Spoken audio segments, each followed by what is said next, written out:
क्षत्रिय युवक संघ के संस्थापक व मेरे जीवन के संबल एवं प्रेरक पूज्य तन सिंह जी की दिव्य उपस्थिति को प्रणाम करता हूं। मेरे मार्गदर्शक माननीय भगवान सिंह जी साहब को प्रणाम करता हूं। आज जो एक ऐतिहासिक पल जो यहां आया हुआ व्यक्ति, प्रत्येक व्यक्ति जी रहा है, जो एक आनंद की अनुभूति कर रहा है, उस आनंद के परमानंद को मैं प्रणाम करता हूं। आज पूज्य तन सिंह जी की 100वीं जयंती मना रहे हैं और शताब्दी समारोह के रूप में राष्ट्र के कोने कोने से लोग आए हैं। किसी व्यक्ति की जन्म जयंती इतने वर्षों बाद भी मनाई जाए, उसका क्या कारण हो सकता है? अभी एक शब्द आया था, युग पुरुष। और युग पुरुष किसे कहा जाता है? जो युग की आवश्यकता को पूर्ति करने के लिए आता है और अपना पूरा जीवन, संपूर्ण जीवन उस युग की मांग को पूरा करने के लिए लगा जाता है, ऐसा युग पुरुष कहलाता है। हम युग पुरुष के रूप में अभी अनुराग जी ठाकुर जय लगवा रहे थे राम की और हमको जोश आया। जोश तो आता है क्योंकि राम हमारे पूर्वज थे और राम की संतान होना हमारा अपने आप में एक गौरव प्राप्त है। हमको उस गौरव की अनुभूति हमें होती है। लेकिन वो भी युग पुरुष थे। उन्होंने अपने तात्कालिक युग की मांग की पूर्ति की, इसलिए आज हमको उनको युग पुरुष के रूप से जाना जाता है। और जब उनके जयकारी लगाते हैं तो हमको भी जोश आ जाता है। अनेकों अनेकों युगों में इस प्रकार के युग पुरुष आते रहे, चाहे वो राम के रूप में हो, चाहे वो भगवान कृष्ण के रूप में हो, चाहे वो बुद्ध के रूप में हो, चाहे वो महावीर के रूप में हो। और ऐसे ही एक युग पुरुष के रूप में आज हम समारोह मना रहे हैं, उनकी जन्म शताब्दी समारोह मना रहे हैं, वो पूज्य तन सिंह जी हैं। क्योंकि तात्कालिक इस वर्तमान युग की जो मांग थी, उस मांग को उन्होंने पूरा करने का प्रयास किया, इसलिए हम उनको युग पुरुष की संज्ञा दे सकते हैं। युग पुरुष वही हो सकता है जो अपने जन्म के बाद में ही उस युग की मांग को पूरा करने के लिए तत्पर हो जाता है। हमने उनके जीवन का वृत्तांत सुना। एक 21 साल का युवक जिसके सामने पूरा का पूरा अपना जीवन पड़ा है, कमाई करनी है, पढ़ाई करनी है, ऐसे व्यक्ति के बीच में को दीपावली की रात इस प्रकार का एक चिंतन होता है। हम सब लोग दीपावली मनाते हैं।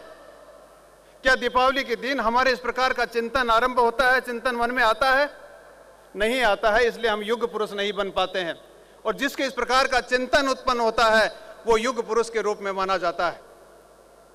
कौन व्यक्ति है जो दीपावली की रात में अकेला बैठकर ये चिंतन करता होगा कि मेरे समाज का क्या होगा?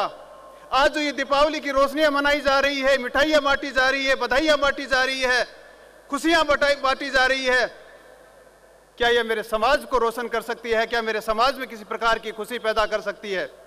क्या हमारे इस प्रकार का चिंतन पैदा होता है? ऐसा चिंतन हमारे यहाँ पैदा नहीं होता है, इसलिए हम युग पुरुष नहीं है। और पूज्य तन सिंह जी की इस प्रकार का चिंतन हुआ।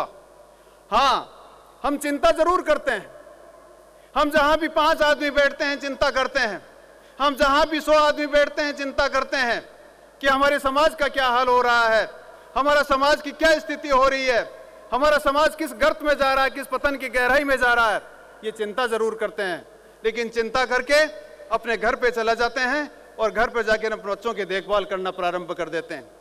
इसलिए जो इस प्रकार का काम करते हैं वो युग पुरुष नहीं बन पाते हैं। और पूज्य तन सिंह जी ने चिंता नहीं किया, चिंता करके उसका चिंतन किया कि मैं इस प्रकार से जो गर्त में जा रहे हैं, वो क्षत्रिय जो गर्दन काटने के बाद में भी इस प्रकार से 13 मील तक वो चलता था, जो अपने राष्ट्र की सेवा के लिए इस प्रकार से तत्पर हुआ करता था, जो मंदिर की रक्षा के लिए, जो गाय की रक्षा के लिए, जो स्त्री की रक्षा के लिए, अपने मान मर्यादाओं की रक्षा के लिए तत्पर रहता था, वो व्यक्ति, वो समाज, वो आज इस पतन की गहराई में क्यों जा रहा है? जो राष्ट्र को रास्ता बताया करता था, जो मार्ग बताया करता था, आज वो मार्ग के लिए किस प्रकार से लोगों की ओर देखने का प्रयास कर रहा है, ऐसा जो भाव रखते हैं वो युग पुरुष कहलाते हैं। और ऐसा ही पूज्य तनसिंह जी ने इस प्रकार के क्षत्रिय योग संघ का निर्माण करके केवल बातें नहीं की, केवल बात क्षत्रियों की और वीरों की बात करके हमारे अंदर गर्मजोशी पैदा करने का प्रयास नहीं किया। उन्होंने उस राम को पैदा करने का प्रयास किया, उस सीता को बनाने का प्रयास किया जो राम के साथ में 14 वर्ष तक वनवास के अंदर जा सकती है। उन्होंने उस लक्ष्मण को निर्माण करने का प्रयास किया जो भाई की सेवा के लिए तत्पर हो सकता है, वो 14 वर्ष के लिए। ऐसा व्यक्ति जो बहुत जो निर्माण करता है, जो मार्ग का निर्माण करता है, वही वास्तव में क्षत्रिय कहलाता है, वही क्षत्रिय बन सकता है और वही युग पुरुष कहला सकता है। इसलिए हम आज पूज्य तनसिंह जी को है वो युग पुरुष कहते हैं और आज उस युग पुरुष की हम शताब्दी समारोह मना रहे हैं, इसे राष्ट्रीय राजधानी हमारी दिल्ली के अंदर। आपको बहुत बार इस प्रकार से आता होगा कि हम बार बार इस प्रकार की भीड़ इकट्ठा करते हैं, लेकिन एक भीड़ होती है और एक अनुशासन जो दिखाने का प्रयास करता है, वो क्षत्रिय योग संघ के दृष्टिकोण से आपने दिखाने का प्रयास कर रहे हैं। हम जब भी कहीं जाते हैं और इस प्रकार के समारोह में प्रकट होते हैं तो हम हमारा अनुशासन नहीं दिखा पाते हैं और उस अनुशासन को नहीं दिखा पाने के कारण हम जो एकत्रित होते हैं, वो जो संगठन बनता है, वो संगठन का निर्माण हम नहीं कर पाते हैं, संगठन का भाव है वो हम नहीं दिखा पाते हैं। और क्षत्रिय योग संघ आपको इस प्रकार की एक प्रणाली देता है, इस प्रकार का एक मार्ग देता है कि यहाँ आकर प्रत्येक व्यक्ति अपने आप के अंदर एक क्षत्रियत्व का निर्वहन करता है, क्षत्रियत्व बनने का प्रयास करता है और क्षत्रिय बनकर दिखाने का प्रयास करता है। और यही अनुशासन है। हम सभी लोग आए, मैं ज्यादा न बोलते हुए एक छोटा सा दृष्टांत आपको कहता हूं, उस दृष्टांत के बाद मैं अपनी बात को समाप्त करता हूं।